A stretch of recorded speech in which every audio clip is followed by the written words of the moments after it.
juga ya, mungkin karena papa juga orang Ambon. Terus aku dari umur 13 kan udah kerjanya keliling Indonesia buat nge-host kan, nge-host acara masak waktu itu.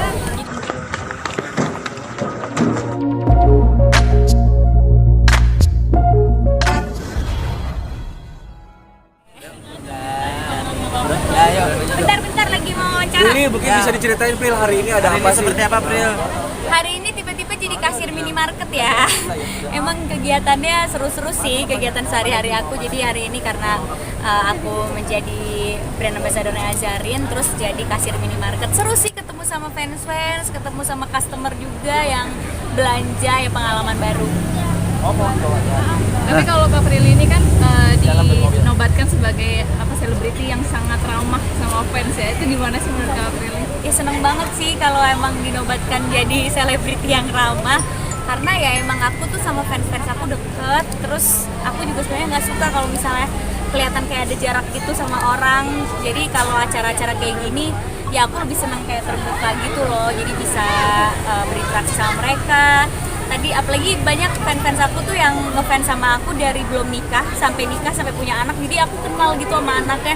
Terus tadi anaknya jadi aku gendong-gendong, jadi seru banget sih bisa akrab sama mereka. Pril, tapi sejauh ini nggak ada ketakutan Pril gitu deket banget sama fans, sementara kan banyak kejadian ya antara artis dan fans yang mungkin fans yang antusias banget gitu, banyak kejadian yang enggak. Aku sih nggak pernah dapet fans yang kayak gimana ya, maksudnya dari aku awal berkarir banget ada sih yang fanatik, tapi fanatiknya tuh baik, bukan yang tiba-tiba menyakiti gitu.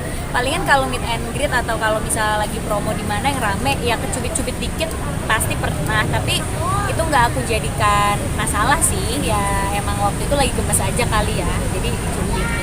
Pril, juga tadi kamu kan juga ngejelasin tips merawat kulit menurut kamu, karena kan kamu ini kan suka diving dan segala macam. Menurut kamu kalau tipsnya sendiri gimana sih Pril buat merawat kulit yang suka panas-panasan gitu? Kalau aku sih yang paling penting sunscreen sih ya, karena bener-bener kalau misalnya mancing atau diving di tengah laut apalagi jam 12 siang itu matahari kayak di atas kepala sih. Kalau aku nggak pakai sunscreen aku beneran nggak mungkin kulitnya tetap kayak gini warnanya ya.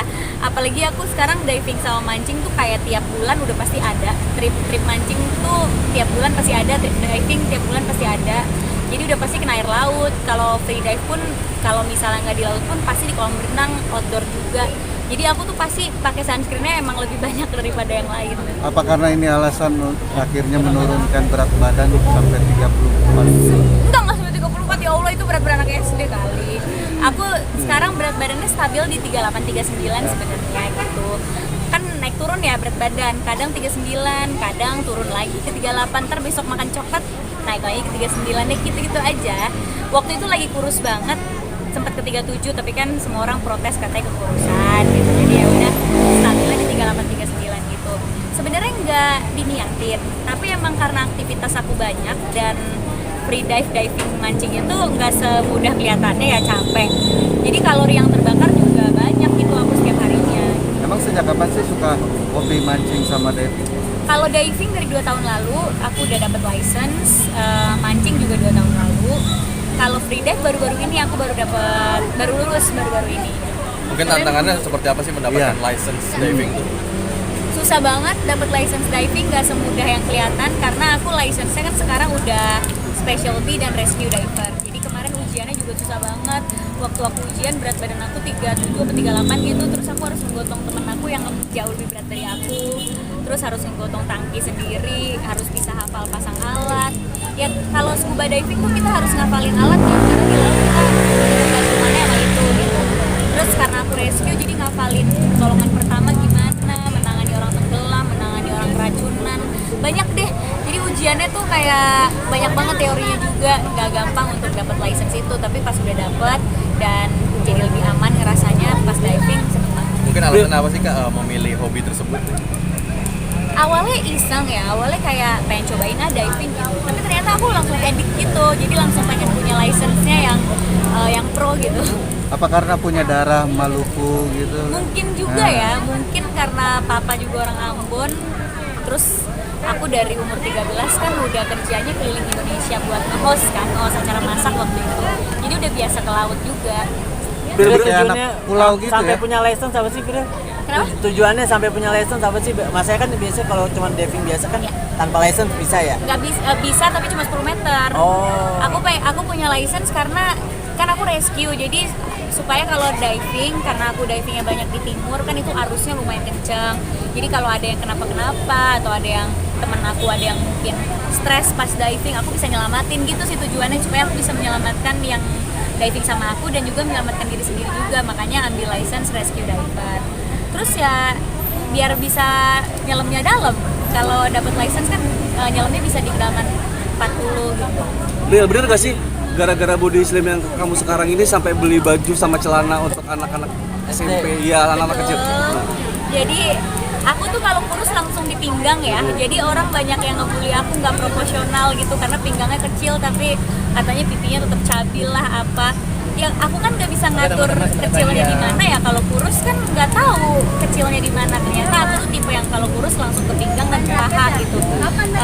Jadinya nggak ada celana dewasa yang muat. Terakhir kemarin aku pakai celana kids ukuran 10 tahun.